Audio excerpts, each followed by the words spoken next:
So welcome back. This is part 3 of my story, my background story and what I'm doing here story.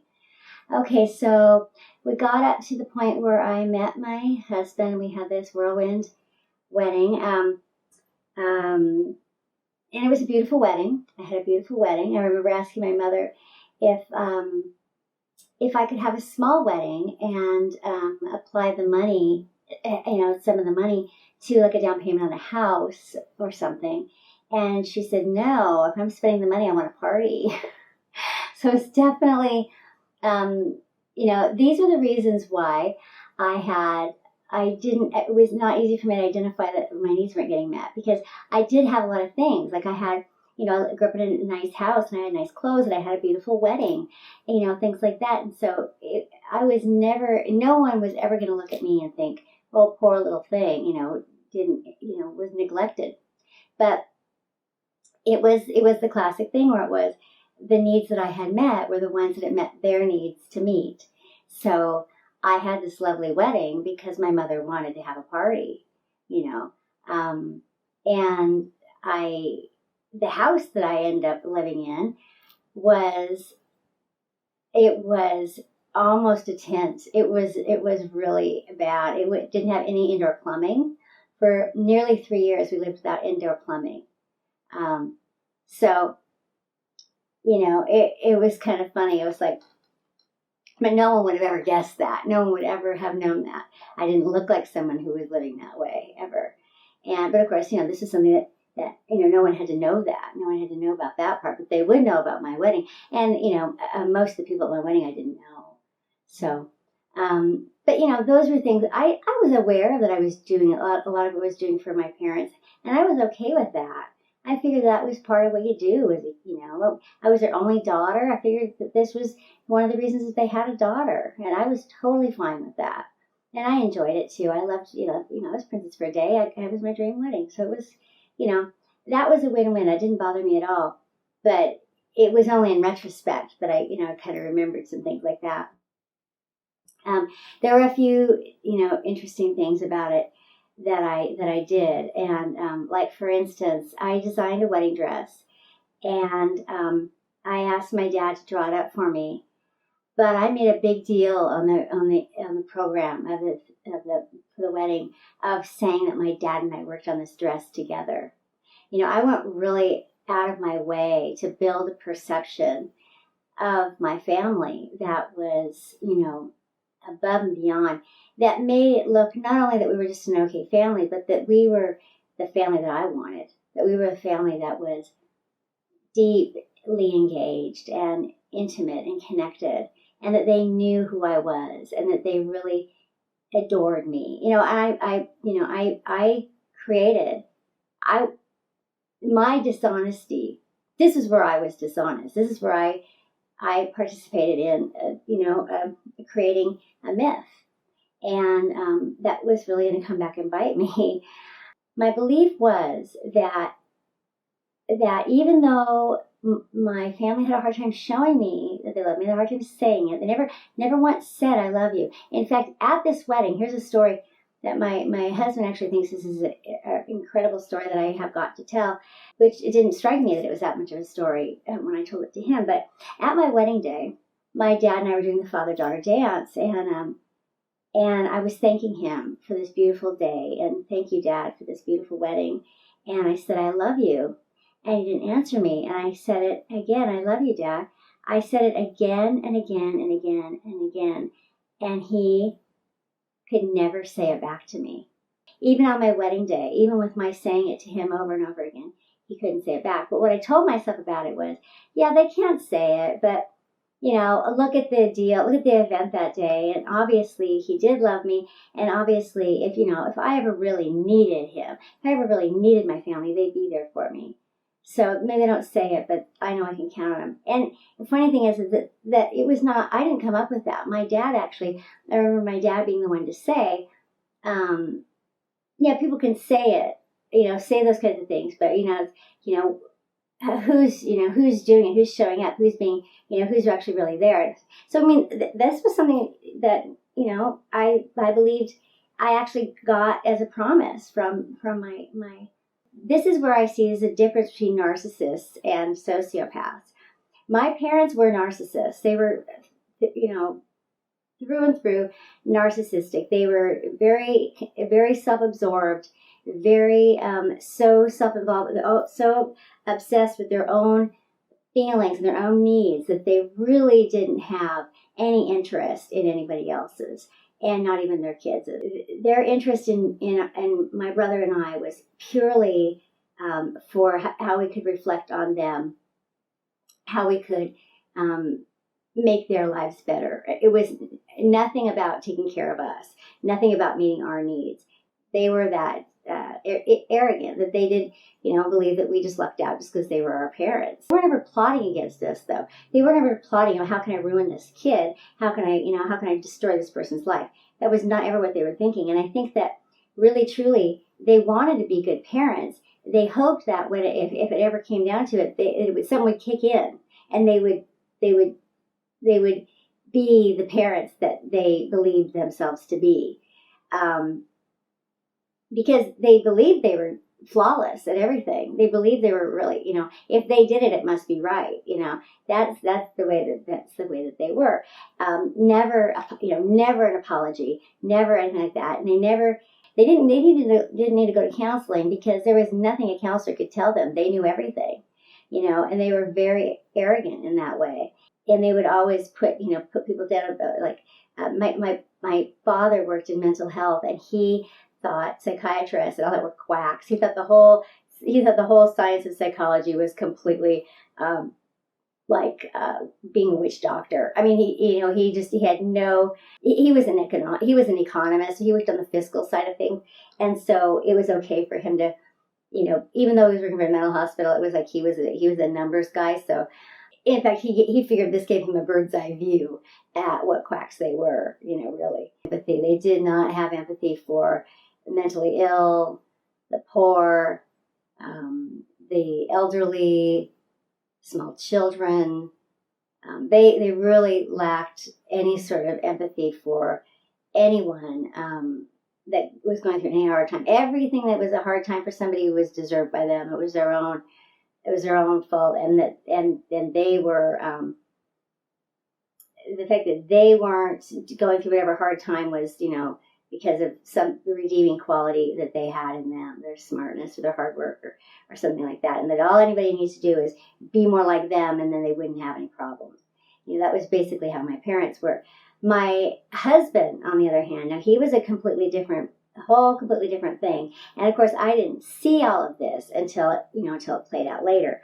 I wouldn't even thought he was a narcissist, really. I thought he was, a little bit arrogant, a little bit cocky, but I also thought he was, he was very self-deprecating, and he was, he definitely always went in for the sympathy thing and all that. And he played real open-minded, he played real, he played that he was much more open-minded than my parents.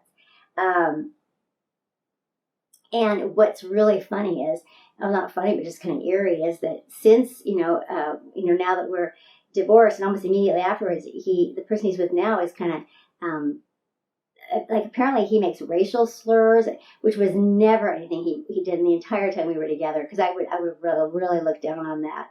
And apparently that's something he does now, but, he hid that from me the whole time. If he was, a racist or something like that, which I don't even think he is. I think that he just, if someone else is that he wants to, schmooze, he will be. He doesn't have any principles that he's not willing to bend. That's for sure. My mother was a nurse because, as I said, because she was a narcissist, she wasn't going to ever be dependent on anyone else.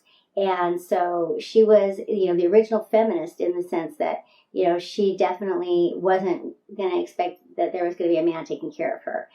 She'd seen how badly that went for my grandmother, and she wasn't about to do that. So she knew that she would have a career. But my mother wasn't a daring person. She wasn't like a person who could, step out of her comfort zone and be a pioneer or, do anything too daring. It had to be within, it had to be safe. It had to be reliable and predictable, and it had to be socially acceptable. She wasn't going to color outside the lines. So that in her mind in the 1960s left open for her the only three options. She could be a hairstylist, beautician kind of a person, which she said she was too smart for. She could be a teacher, but she said she didn't like kids enough. And so that left being a nurse. And she figured being a nurse was a good thing because there were sick people everywhere. And so she figured she could always be working. So that's how she picked being a nurse. It was definitely not because she had this, altruistic desire to help, sick people or to, no.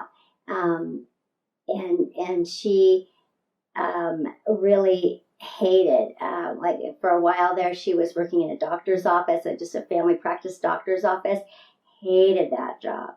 She was much happier in the hospital, and she was much happier where it was, she had less interaction with, where she had, she wasn't being like an office nurse dealing with people that were not sick, people that were not really sick, dealing with colds and that kind of thing. People that come into the hospital are by and large sicker. She liked that better, and it was much less personal. She liked that better, and then she especially liked it when she could be in the ICU or, a real intensive care kind of a nurse. But, there were times when she was working in the orthopedics or she was working in pediatrics. And, I used to be so jealous of the kids that she would be taking care of because she never liked to take care of me.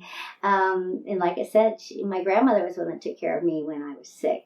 And those, the memories the memories that I did have, or the memories that started to come back first were the ones that were with my grandmothers.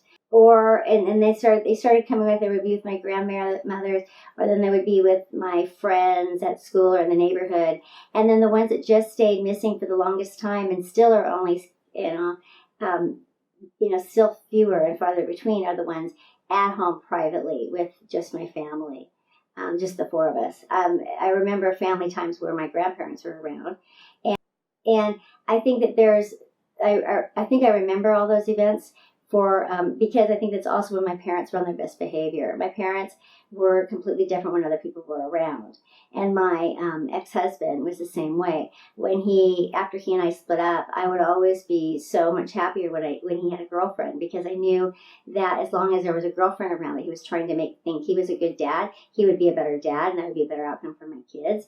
In dealing with him, I got really used to, and this is jumping forward just a little bit, but I got really used to how to just try and get him to do the right thing for the wrong reasons. Which is, if you have much practice dealing with these people, if you have a child with someone who has not enough empathy and not an intact conscience, you just want the outcome. You just want the thing. Even if they're not doing it for the right reasons, you don't care. You can get them to do it for their own self-serving reasons, but they're still doing the right thing. That it ended up being, once I learned, it took me many years, but once I learned what I was dealing with and how to deal with it, I got much more effective at how to get for my kids what they needed. So I meet this guy, and it's a whirlwind thing, and we have a wedding, and within the first year we're married. And we move out into the Tullywags, totally isolated. Everything's very, very typical. There is a little shift in the way that he treats me already. It's already gone down some, but it goes down significantly when we have kids, because by then he knows that I'm in. He knows that I will do anything to protect my kids' environment, and he starts seeing that my stock value is going down, and he's sure to tell me that too. When we meet, he feels like like he needs me more than I need him. I'm 24, and I've got a college degree, and I've got, whatever. I'm like, I'm looking the best I'll ever look. I've got no baggage. I've got, the, world set in front of me, and, so he sees me as a really great catch, and that could have anyone, and he sees himself as this poor guy without an education and in this kind of bad family reputation, whatever, and so not as much of a catch. And so that's the ratio he really likes. You have children now, especially after I'm 30 years old, your stock value's gone way down. But the biggest shift is after we have success with our business.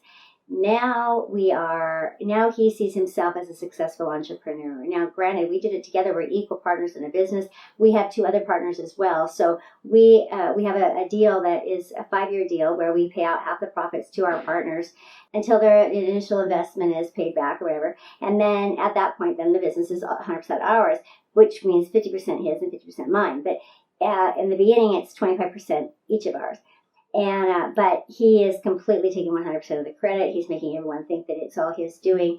And, we really did end up having a really great deal. These people really helped us out to get started in this thing. And it was really a great opportunity that we actually earned together, because even though this guy was a friend of his more than mine, they were watching their friends because they wanted a couple. They wanted to look at one of their friends who looked like he was in a good, had a good partner person to do this with, because that was their model. They were a husband and wife team, and they were looking for their husband and wife team, and we fit the bill. So they were looking for a husband and wife team, and when they picked us, and it was a great opportunity. And I was, one thing about being married to a narcissistic person is it is an adventure.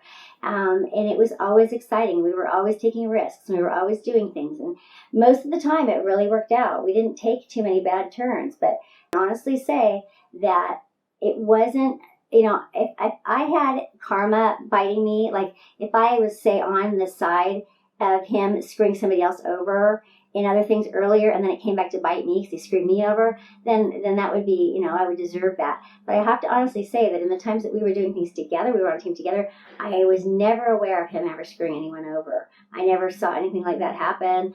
And I don't know if, I suspect, now that I know as much as I do, I suspect that I was the moral conscience for us both, and I just wasn't as aware of it when I was cluing him in to what's right and wrong, because he didn't know. He didn't let me know that he didn't know. I think that probably happened a lot. I think that I was the moral conscience of us as a couple without knowing it, because he would just act like he knew that, like he agreed with me and that we were so alike. So I always had the impression that our values were very much alike, but they weren't. What it was is that he went along with my values. And because of that, while we were married, people got treated really well. I know that he went, he started doing things to me that I never would have imagined him doing, never saw him doing, I would never think of doing to somebody else. Just can't imagine that I'm the only one that felt that. Never ended to the extreme that it was, yes, but I have a feeling that once I was not in the picture anymore, he probably didn't operate on the same level that he had our whole marriage long. So I don't think that he, but he did act with integrity and with high moral values when we were together, because that was that's the way I did things. And he never, he was in the business of making me feel like we were together, we were the same. So I think probably a lot of people benefited from that. And one thing that I definitely can say is that when the difference, once they turned their back on me and once they had to, once they decided to make an enemy out of me, was really pretty profound. They were not, I saw all of them as I saw them better than they were, and they were better than they were. They were better with me than they were without me. The things that they started doing and the ways that they started behaving and handling themselves in the world was definitely a whole level lower in all over the place than it had been in the time that I knew them. So my family, my mother, my father, my brother, my husband, all of them were better people when we were together. And that's honestly the truth, because they apparently were lacking that moral center. I was the moral center of the family. I didn't know that. I had no idea of that. I assumed that, my morality was taught to me by my parents, but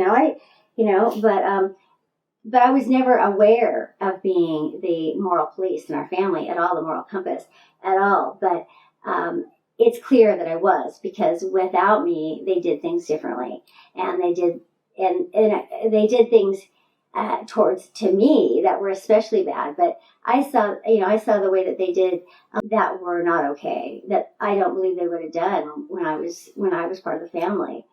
The family as a whole just disintegrated. I was really my grandmother, my mother's mother, and I were really holding the thing together. When both of us were gone, there was just nothing left. It just disintegrated, fell apart. So my marriage basically made fast progress. We started with nothing, and we moved to this house that was rough and out in the middle of Tullywags, and the way that I saw it was it was an adventure. We were creating a life together, and all I wanted from him was that one day he would look at me when we're old, we'd be sitting on the porch, and he would look over at me and think, God, why did you ever say yes to me? I was so lucky to get you. That's all I wanted. I just wanted some kind of thank you. Like one day that he would just be like, wow, I got lucky to get you. That, he would have that moment. And that little thing was all I wanted. I put up with all this stuff. At the time when I married my husband, there was the other person that was sort of, interested in me, or whatever my mother kind of wanted me. He was this surgeon, a young surgeon, and I just wasn't. I didn't want to. I could have married him and started having his kids, and life would have been super easy. And but I wanted to feel like we'd done something together. That surgeon guy didn't need me. He didn't need me, I didn't think. He could marry anybody, and I wanted someone who needed me, who was really going to be like, wow, we did this thing together, and I felt like, if someone was already a surgeon, already a practicing surgeon, it wasn't even like I was going through medical school with them. I mean, it was like they already arrived, and then, I got the easy road, and for whatever reason, I could not take the easy road. I had to just, marrying a surgeon was just too easy, and I don't know what that was about me, and I thought it was a redeeming quality, but I don't think it's a redeeming quality at all now. I mean, I just, what would have been wrong? Definitely, deliberately chose someone that was not easy. He was not easy. He was a difficult person to get along with. He was, and I knew life with him was going to be difficult, even if it went really well. Even if he was the guy that I thought he was, it was not going to be easy. It was going to be an adventure. It was going to be, we were going to, have to work hard and struggle, and, but we were going to do it together. So, it could have been great. And we were actually a very formidable team together, because our strengths were different. Our strengths were a perfect complement to one another. He was very outgoing and very schmoozy, and kind of a salesman and extroverted, and I was more introverted behind the scenes. A very formidable team. We were really complementary, and we did accomplish a lot in a short amount of time. We had, gone from, just basically being really broke and in this, place to we, by the time last year together, we were building our dream house, and we had,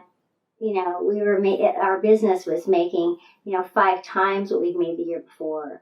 And, it was very, very successful. And, we had these 2 healthy kids, and, life looked pretty dang perfect. And he had this, I have this video from my birthday. He had a surprise party for me in the year of 2000, the summer of 2000. And you look at that video and you would think to yourself, that person is safe. There is no way that person could ever end up completely isolated, alone, and penniless. Look at all the family. Look at all the assets. Look at all the friends. Look at how well connected she is, how hard she's worked, how how many people she knows, and how many people know her. She's solid. She's good. There is no way that someone could come in and undermine all of this. And that's where you would be wrong. So I'm going to stop there and come back for part 4.